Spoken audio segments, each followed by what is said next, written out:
Is it the system failing these patients that are being picked up late and dying from cancer?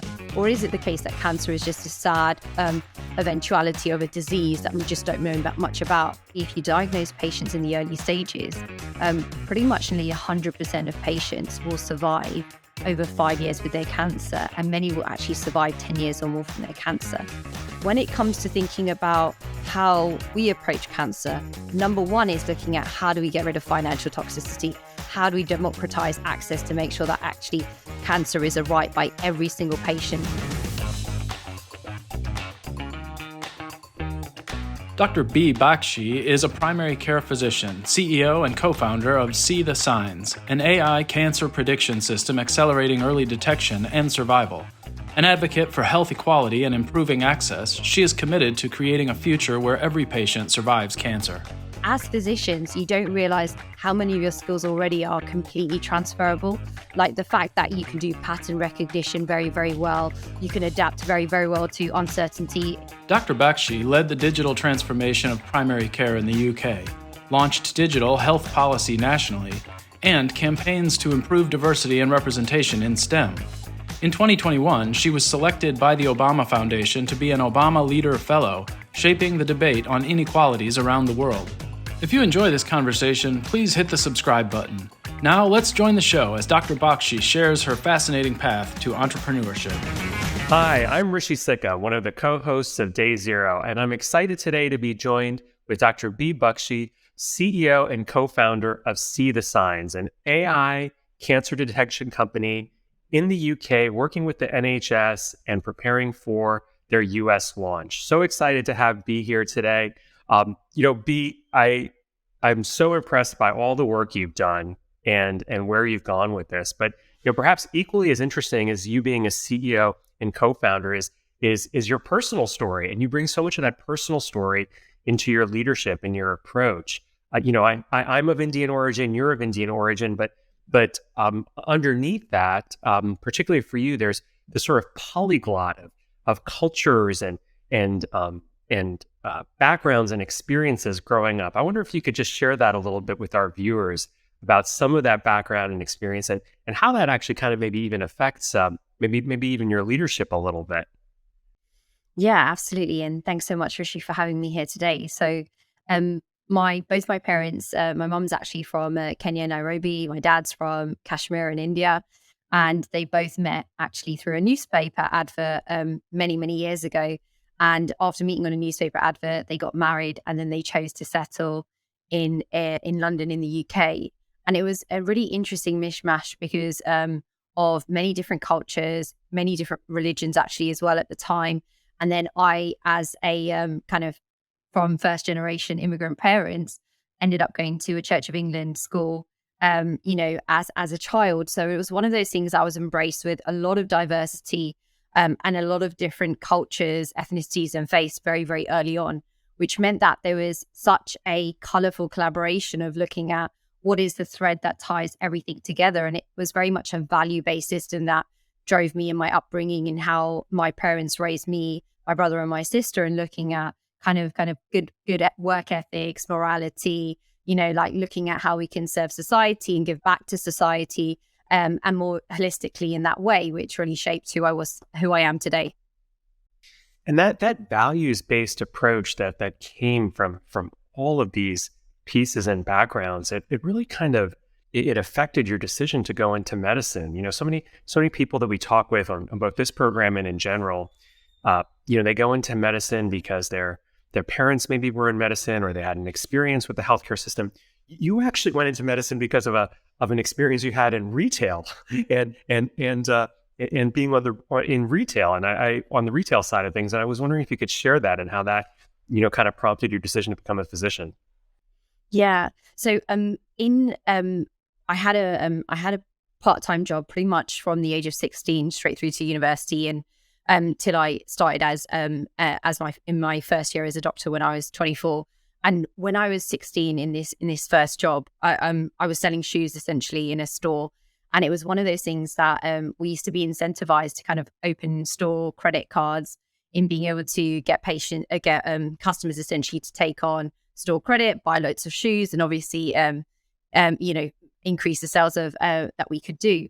And I have this one vivid memory where a customer came in and she was looking for some boots, and the boots just looked awful on her. And it was really clear that they just didn't suit her. But my manager at the time, and very much kind of the retail mentality was very much like, no, they look great. They'll go great with your dress. Like, you should get them. And they make you look great and things like that. And I remember that kind of really striking feeling inside to say, like, wow, like, I'm working in an industry where the alignment is about making money off the customer. And it doesn't necessarily synchronize with the alignment of deriving that value that the customer might want longer term and more holistically. And it was the idea of like what motivates that industry and what motivates then me and kind of my pursuit. And in the United Kingdom, when you choose to go into medicine, you actually have to make that decision at the age of 16, because it's a very linear career path of entry of what subjects you do. And then you start medical school at 18. So for me at that point, and I happened to be good at science at the time, health just naturally, it was a natural attraction for me, because the NHS in the United Kingdom and the National Health Service was something that was based on point of need. And when the patient won, you won. And it was driven by outcomes, and it was driven in a very purposeful way that we weren't talking about profit margins, and we weren't talking about, one person winning and maybe one person losing. Like, everyone wins in the system when a patient wins and you can improve outcomes. And that kind of value-driven way of like access at point of need and taking out the inequalities there as well was something that was very, very attractive and very, very motivating, but also really nicely aligned to my own personal value base. I love that story because it ties in your background from your values. And I love that statement you said, when the patient won, you won. And I know you bring that perspective into your work. Prior to you, founding the company, like many physicians, myself included, there are patients you remember, and there are patients in some ways that haunt your dreams for forever as well. And you had 2 or 3 patients, not to put words in your mouth or to project, that haunted your dreams, but that you still remember to this day, that were really critical in terms of you taking that next step to deciding you want to build a company. And I was hoping you could share that story with our viewers too. My very first patient that when I started out as a house officer, and it's one of those things that the transition from medical school to day one as being a doctor is something that is daunting, I think, to every single physician. And often, really weirdly, it's about kind of paperwork and clipboards and like making sure you've got enough pens for ward rounds, really bizarrely. And it was the kind of naivety of all of that and making sure I'm prepared to then actually walking into a patient's room, and that kind of all of a sudden, everything changes. And within that 15 minutes, when you're at the bedside with the entire clinical team, and this was on a colorectal ward, you're straight away pulled into that patient's life, that patient's story. And this particular patient was around a 45-year-old woman with ovarian cancer, who essentially said like 3 weeks ago she was dancing at her kind of niece's wedding, and now was completely bedridden with metastatic ovarian cancer that was just picked up late. And I vividly remember having her hand on like her holy book, her son there, who was a dental student at the time, and went to the same university as myself. And that connection of like, wow, this could be my mum in this situation, and that kind of really haunting reality. But coming out of that room, and every kind of healthcare professional around me and my consultant at the time, it just very much feeling like it was just a sad case like for this one lady and this one scenario. And then fast forward, when I was on an oncology ward doing my looking after cancer patients, having one patient that I then cared for on a more personal level over months and months and months. And then just after one bout of radiotherapy, this patient had a tracheostomy, they had a head and neck cancer, and just happened to be walking towards me from his bedside, and all of a sudden just bled out from his tracheostomy site. And it was one of those really kind of violently horrific things that you see, where the hardest thing I think as a doctor is when you physically can't do anything. And at the time, I remember like bringing the crash trolley and trying to see what we can do to resuscitate this patient, and a senior just kind of tapping me on the hand and saying, we need to just get some morphine for this patient just because of it was too far gone and they had hemorrhaged like over a liter by this time, and there wasn't really much we could do. And then the last one, where I think up until then it was very much like these are just sad stories, and then being in ER and actually losing a patient where they came in diagnosed him with metastatic pancreatic cancer. And again, unlike the previous stories of why did I get cancer, or it's so sad, or the complications around it, this particular patient really challenged me and was just like, I did all the right things. I saw my physician. I kept going back. I told them something was wrong. And actually the system failed me. And it was the first time that I think that challenge and that change in questioning made me question to say, actually, is it the system failing these patients that are being picked up late and dying from cancer? Or is it the case that cancer is just a sad eventuality of a disease that we just don't know much about? And that really led me to kind of the discovery of actually what are the stats and statistics behind cancer, and actually how do we perform as a country and more globally from that perspective. An incredible story, and thank you for sharing that, and your candor and the passion you bring from that. So you sort of go from sort of having a values base, the decision to enter medicine, and realizing that the patient wasn't winning, so we weren't winning, seeing the problem, and then you found out that there's really no solution out there, and it's not happening, and you decide then that you're going to build, after so much work, so much research, to build your own company. Tell us a little bit about that piece, and then what does See the Signs do? What does your software do, and what has that been about? Yeah. So after that experience, it really kind of challenged me to say, like, what is the data? And having looked at it, cancer is the second leading cause of death. Globally, it accounts for 1 in 6 deaths, and both kind of in the US and the UK, it's the second leading cause of death as well. And when you break that down to say, why are most people dying from cancer? It's actually down to a late stage detection. And there's essentially, if you diagnose patients in the early stages, pretty much nearly 100% of patients will survive over 5 years with their cancer, and many will actually survive 10 years or more from their cancer. So for me, it was one of those things that, again, it just didn't sit with me, the fact that, all of these patients were being picked up late and being diagnosed in the later stages. And that's really where See the Signs was born. So it really struck me at the time to say, in the age where we have such advancements in technology and AI and big data, why at the point where a healthcare professional meets a patient, were we just relying on human beings, because doctors are human beings and we're fallible, and relying on the clinical experience of a human being at that point in time to essentially identify one of the most complex diseases out there reliably and accurately? And with over kind of thousands of papers that get published, every week, every month, whatever, again, like, human beings just don't have the capacity to like retain and kind of absorb that much data. So it was this opportunity to say, actually, if we can make data accessible and available at point of care, we can consider risk stratifying patients at that first touch point to say, is this patient at risk of cancer? If so, what cancer? And what do I need to do next to make sure we can diagnose this patient as early as possible? And that's really what See the Signs does for healthcare professionals, essentially. So you are in the UK right now. You are in the NHS. Tell us about the deployment, where you're at, some of the results and the performance that you can share to date. Yeah, so super exciting. We've had really great traction and impact in the NHS. We're servicing about 15% of primary healthcare in the NHS, and we pretty much focus on primary healthcare just because we're trying to capture where patients will present first within the healthcare system, and primary care is always the route in. We've seen fantastic results. We've diagnosed over 10,000 patients with cancer already through our platform, over 50 different types of cancers that we've diagnosed through that. And that's from kind of really complex cancers like ovarian, head and neck, brain, pancreatic cancers. We've even diagnosed children with cancer through our platform that we've been able to pick up. So it's been really, really gratifying to see the results, and actually see the results very early on, because it's a software-based approach.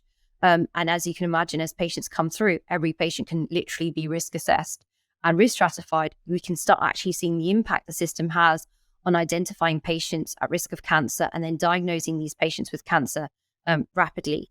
We've also been able to see great data when it comes to kind of the sensitivity of the platform, which is basically around 99%, and the tumor accuracy of the platform as well, which is around 96%, which means that when we predict which cancer types the patient has, we're pretty accurate in being able to recommend the most effective route to diagnosis. So we've been able to be very cost effective also in the approach to early diagnosis by using resources effectively, rather than saying, actually, if you scan 100 people, yes, you might find cancer, but how do you consider scanning the right 100 people to find those cancers early? That's an incredible value proposition there, that you're not just facilitating diagnosis, you're not just facilitating early diagnosis, but doing so in an effective and efficient way, which is just so paramount, whatever health system you're in. We've had a couple founder CEOs on Day Zero who have come from an international market and then are coming to the US, and it always seems like they're going to hold on for their, like they're on the roller coaster because it is so different. Tell us a little bit about some of your first impressions or more recent impressions and thoughts as you prepare for moving from what is essentially a single payer to the U.S. market. Some observations and perspectives or challenges that you're kind of seeing.